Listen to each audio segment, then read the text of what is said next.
ఇంటెడు గిన్నెలు అంట్లు తోమమని తెల్లవారగానే వెంగమాంబ ముందు పడేసి వాటి ముందు కూలేసేవారు.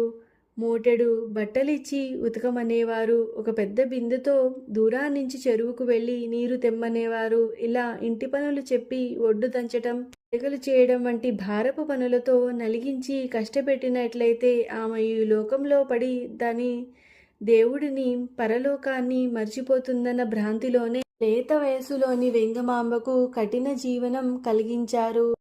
ఇవి భక్తులకు అనాదిగా లభిస్తున్న మర్యాదలే. అటు అలనాటి ప్రహ్లాదునికి, సతీ సక్కుబాయికి, ఇటు భక్తజనాబాయికి ఒకరేమిటి, అందరూ భక్తులు నిప్పు మీద కాల్చిన వంకాయ వలె తప్తం కాబడి పరిపాకం చెందవలసిందే. బంగారం నిప్పులో పుటం వేయబడి పరిశుద్ధి పొందితే గాని బంగారం రంగు నిగ్గు తెలదని ఆ కష్టాల దొంతరులుగా పెరిగిన కొద్దీ వెంగమాంబ మనసు కూడా తన స్వామి అయిన శ్రీనివాస భగవానుని చరణాలను చేరుకోవాలన్న తపనే దృఢ సంకల్పమై ఆనాటికానాటికి పెరిగిపోతుంది. మెత్తని మట్టిలో ఉన్న కుండను నిప్పుతో కాల్చితే అది మరింత గట్టిపడినట్లే వెంగమాంబ కూడా కష్టాలు పెరిగిన కొద్దీ ఆమెకు భగవత్ప్రసాదంగా అవి సాధనకు పరికరాలుగానే తోడ్పడినాయి. మన వంటి పామరులకైతే సుఖదుఖాలు ఆనందపడడానికి, దుఃఖపడడానికి పనికి వస్తాయి.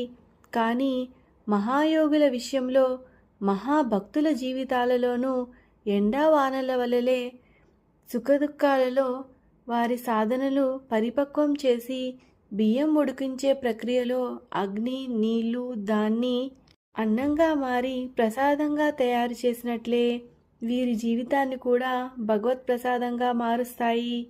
వీరి సుఖదుఖాలు కూడా. ఏమి దైవలీల! ఎవరిన్ని చేసినా తరిగొండ వెంగమాంబ జీవితం సూర్యోదయం కాగానే వెలుగు వైపుకే తిరిగి విచ్చుకునే పద్మంలాగా, శ్రీనివాసుడి భక్తి వైపుకే మొగ్గే 1000 రేకుల తామర పద్మంలాగా ఆమె హృదయం విప్పారసాగింది. ఫలితంగా వెంగమాంబ గాఢమైన యోగ సమాధిలోకి వెళ్ళి గంటల తరబడి అలానే ఉండిపోయేది. దీంతో మరింత కలవరపడ్డ కృష్ణశర్మ, అతని భార్య ఇంకా ఇలా చూస్తూ ఊరుకుంటే లాభం లేదు. పరిస్థితి శృతిమించకముందే పిల్ల పెళ్లి చేయాలని తలచి వేంగమాంబకు వివాహ ప్రయత్నాలు మొదలుపెట్టారు. 10 ఏళ్లైనా నిండని వేంగమాంబకు ఆ చిన్నతనంలోనే ఒక భర్తకై అన్వేషించసాగారు. వేంగమాంబ మాత్రం